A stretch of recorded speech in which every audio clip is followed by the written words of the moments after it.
everyone, Jeanette back again. Today we're talking about renting versus buying. I am here with Trey Baker at Guild Mortgage. He's got an awesome tool here that actually breaks down for you a comparison between renting and buying.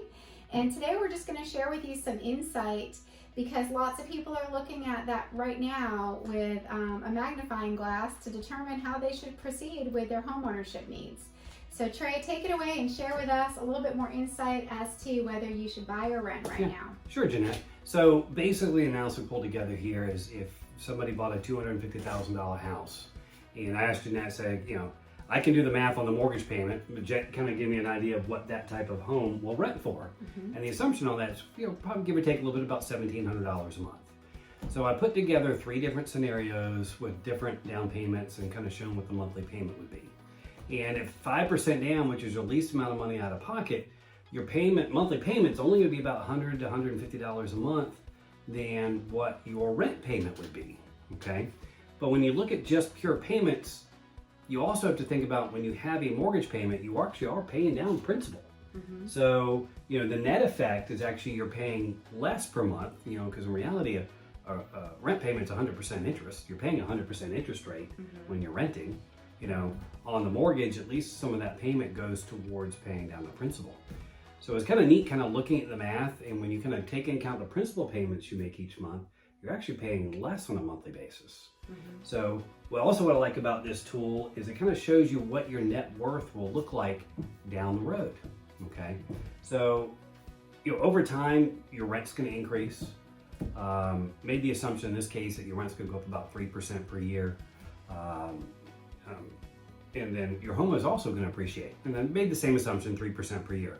But I will tell you, over the last 3, 4, 5 years, rent's been going up a heck of a lot faster than that, and home prices have been going up a lot faster than that. Now, I do think they're going to kind of level out here moving forward, at least for the time being. So when you take into account those appreciations on a $250,000 home, if you're in the house for 7 years, your net worth is $90,000 more than if you just continue to rent. You would have paid out $111,000 in rent in a 7-year period and have nothing to show for it, okay? If you went ahead and bought the house and did 5% down, you have almost $90,000 to $92,000 in net worth making those assumptions. Those are big dollars. They are. Big dollars. They are. Okay. And even though we've seen very high appreciation over the past, say, 24 to 36 months, we still have a shortage of inventory and we're not a balanced market yet. The increase in interest rates right now is why the market has softened some. However, many people are telling me that rental prices are actually higher now to rent a home versus what it could look like to have a mortgage payment. So I know that you mentioned that the mortgage payment might be slightly higher by $100 or $150, but in some cases, your mortgage payment is still at or below what these landlords are charging now in rent. Of course.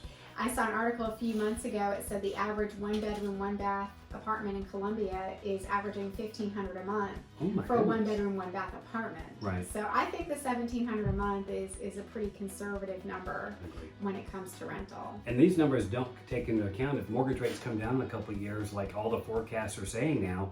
Your payment on this mortgage could be $200 to $300 less per month, depending on what happens. Right. So at the end of this video, you'll see the analysis. I'm actually going to share a link to it so you can look at the allocations of funds, factoring in appreciation and some of the other influences as to what your net worth would be. And if you want to speak with either myself or Trey directly about running an example for you in the next 6 to 12 months, should you plan to buy or rent, feel free to reach out to us and we can share with you a little bit more financial insight to help you make the best decision for you and your financial needs. Thank you. Everybody have a great day. Yeah, thanks for watching.